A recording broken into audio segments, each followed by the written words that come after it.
coming this way. Cool. Alright, we're in line waiting for the fast pass day. What did you dress up as today? I'm dressed up as a Ravenclaw lady. I'm Desmond Miles. He's Desmond, I guess. And again, Deadpool. Hi, R2. Hey, he brought another friend. Oh, he's got friends. Yeah. Cute. Do a trick.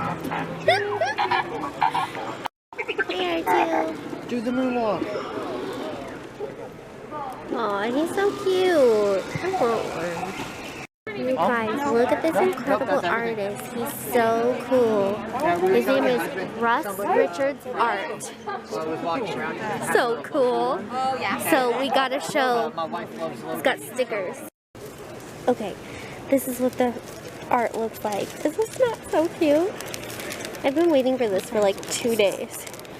And he signed it. It's the last one they have. I'm not cream soda, I'm not a huge... You guys, look at this. Wild Bill's old-fashioned soda. You get the cool mug. You can refill it all day of purchase. How much is... So cool. Yeah, there's another one over there. in a bottle over there. Is the stand for the Legos. Look how cool. And one of the guys from Lego Masters is right there. And like, oh my gosh. So, alright. Get them? Smartest purchase of the day. Refillable soda cup. We're headed to a panel. What? I'm just on the vlog. Oh, you're vlogging? We're headed to a panel. Having fun? I'm having a lot of fun. I'm having the best day ever. Are you having the best day? Of my whole like existence. Why is that? Because I met Christina Ricci. Yeah? No footage of it, but I have a signature.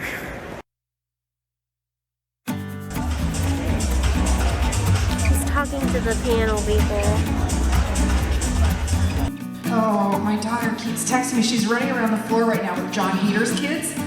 What's happening? Character she would like to have a photo with in cosplay. I'm like, sure, you just go do our very first question over here. Come on up to the mic. I will. What on your final day of shooting, we had a party. So it was kind of like a guy got a hobbit, we'll call him. He gets this ring. And then he takes it, he holds it for too long, hundreds and hundreds of years, and he goes in a cave and he goes for fish. Oh, my precious! Anyway, we're not even at the start of the movies yet. Another guy, this guy Bilbo, he lives in a little hole in the ground. We'll call that Bag End. He goes on an adventure with 13 dwarfs and a wizard. The wizard at this point is a grey wizard. Later on he becomes white. We'll talk about that later. That's in the movies. So this guy Bilbo, he's on this adventure to the lonely mountain of Erebon with 13 dwarfs, as I mentioned. We'll not name them all. He goes into a little cave and there's a guy. Oh my precious. He says, let's have a riddle. Oh, I don't know why, but this little guy, he says, all right, let's do a riddle. What's in my pockets, he says. Anyway, it's the ring. So he gets the ring. Oh.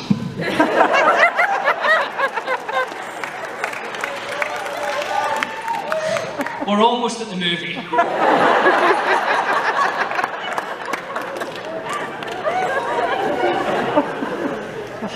So it's Bilbo's birthday.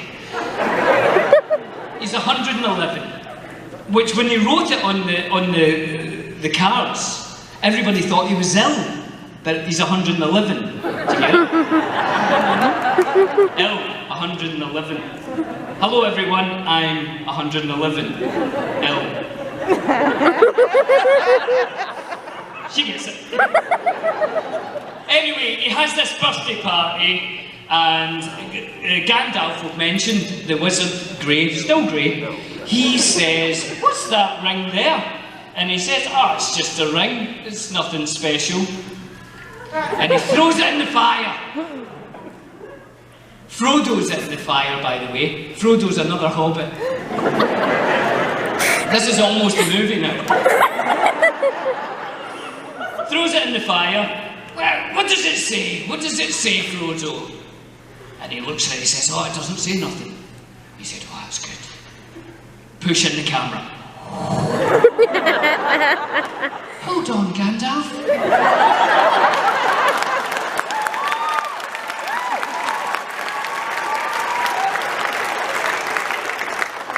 There's some writing here.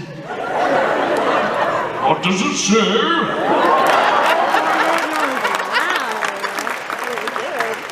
Anyway, Gandalf's off. He does not like this at all. So he goes to a big library in Isengard. We'll get back to Isengard, don't you worry about that. They take the hobbits there.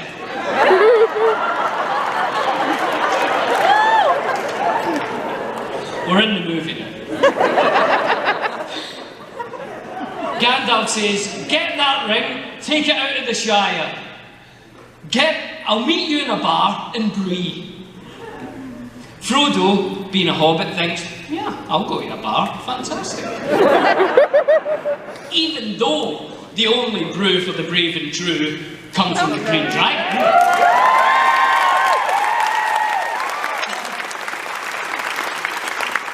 He's going to meet them in another bar in Bree. Can't remember the name of that bar. Anyone? The Prancing Pony. Thank you very much. So, Frodo says, I'm going to go to this bar and meet Gandalf. His gardener, Samwise Gamgee, says, I'll come with thee. That's the best Sam I can do. Master Frodo. And off they go, and they're walking through the Shire, and then, could I borrow that stick for a minute, that lightsaber? Thank you. So Sam's walking with us.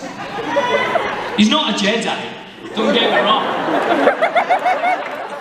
And he stops and he says, one more step, Master Frodo. And that's the furthest I've ever been from home.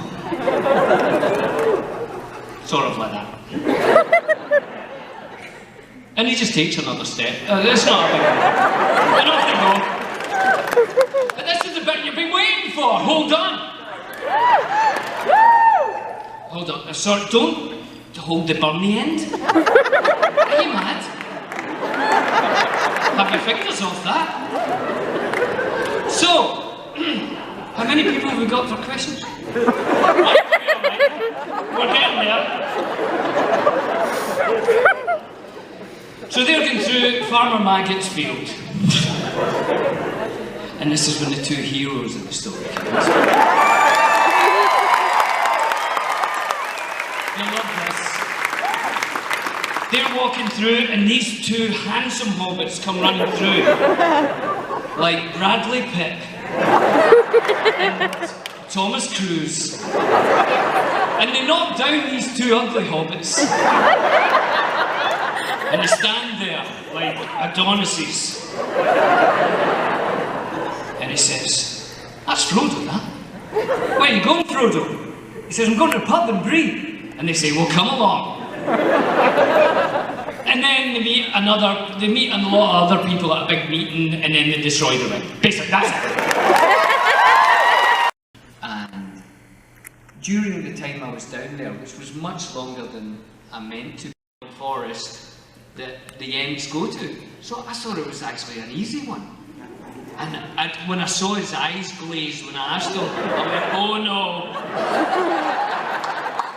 I could tell that he really didn't know. And his assistant came to our dressing room before the show and said, I know you guys want to ask Stephen some Lord of the Rings questions, what are they? And Dom said, we're not telling you because you'll tell Stephen then. And I wanted to, I was like, I'll tell you. I wanted Stephen to look it up if he didn't know. I didn't want to stump him. So now I feel really bad, but it didn't stop me getting the t-shirts made.